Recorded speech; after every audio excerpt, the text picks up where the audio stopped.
तुम दादी बनने वाली हो हैं? अरे वाह, ठीक है बेटा, मैं कल ही आती हूँ। जब माँ जी शहर पहुंची तो बेटे बहू ने बहुत अच्छे से स्वागत किया। लीजिए माँ जी चाय। अरे गर्मा गर्म पकोड़े ले आओ माँ के लिए। नीरू रसोई में गई और 2 मिनट में ही पकोड़े ले आई। जी ये लीजिए। बहू जादू से बनाए हैं क्या? अभी तो रसोई में गई थी। यम्मी। माँ जी, शीला रसोई में पकोड़े तल रही है, मैं बस लेकर आई। हे भगवान, मेरा धर्म भ्रष्ट कर दिया तूने। अब तो गंगा जल से शुद्धिकरण करना होगा। दूसरे दिन, माँ जी मैंने नाश्ता बना दिया है, ऑफिस जा रही हूँ। पर अभी तो घर का सारा काम पड़ा है। शीला आती ही होगी, झाड़ू पोछा बर्तन कपड़े वो सब कर लेगी। हमारे जमाने में घर का सारा काम हम ही करते थे। जी माँ जी, आप बहुत होशियार हैं, मैं घर ऑफिस दोनों नहीं संभाल पाती। तो जरूरत क्या है घर से बाहर जाकर चाकरी करने की? वैसे भी घर का काम खुद करने से घर में बरकत आती है, समझी? पर माँ जी। पर वर कुछ नहीं, इस महीने की पगार मिले फिर ऑफिस बंद। हाँ। रात को नीरू तेजस से कहती है, सुनिए जी, माँ जी बोल रही थी कि मैं नौकरी छोड़ दूं। वैसे ठीक ही तो है, अभी तुम्हें आराम की जरूरत है। फिर भी आराम कहाँ, शीला को छुड़ाने के लिए बोल रही थी। तो अब 24 घंटे में इतना काम तो कर ही सकती हो।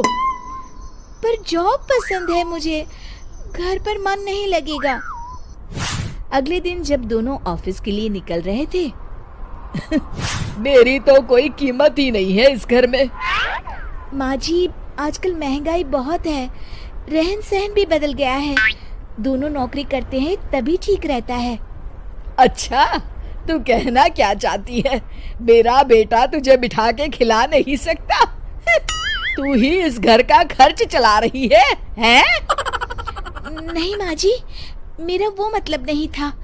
मतलब खूब समझती हूँ, ये बाल धूप में सफेद नहीं किए मैंने। हाँ। अब तो ये रोज का काम हो गया था। तेजस भी रोज की झिकझिक से परेशान हो गया था। एक दिन उसने कहा, नीरू, वैसे भी तुम्हें मैटरनिटी लीव मिलने वाली है, तो अभी से ही छुट्टी ले लो। पर क्या, मेरी सैलरी अच्छी खासी है। आखिर नीरू ने रिजाइन कर दिया। जब बच्चा हुआ तो घर में सब बहुत खुश हुए। कुछ दिनों बाद तेजस फाइल देख रहा था। क्या हुआ तेजस, कुछ परेशान लग रहे हो? अब हाँ, वो हमारी जितनी सेविंग्स थी वो तो हॉस्पिटल में और छठी के फंक्शन में खत्म हो गई है नीरू। और अभी वैसे मंदी चल रही है तो मैं बोल रही थी कल मुन्ना को हेपेटाइटिस का टीका लगवाना है। नीरू, क्या पोस्टपोन नहीं कर सकते? नहीं जी, बिल्कुल नहीं। अब तेजस को समझ में आ रहा था कि उससे गलती हुई है। पैसों की कमी का असर घर के माहौल पर भी पड़ रहा था। अगले दिन, बेटा मेरा चश्मा और ये दवाइयाँ ले आना, पर्चा देते हुए माँ जी ने कहा। जी। तेजस, मुन्ना के लिए दूध का डिब्बा और डायपर भी ले आना, और ये किराने के सामान की लिस्ट है, इसे भी लाना है। तेजस गुस्से में लिस्ट मरोड़कर फेंकता है और चिल्लाता है, पैसे क्या पेड़ पर उगते हैं? ये ले आना, वो ले आना। अरे पर ये जरूरत का सामान ही है।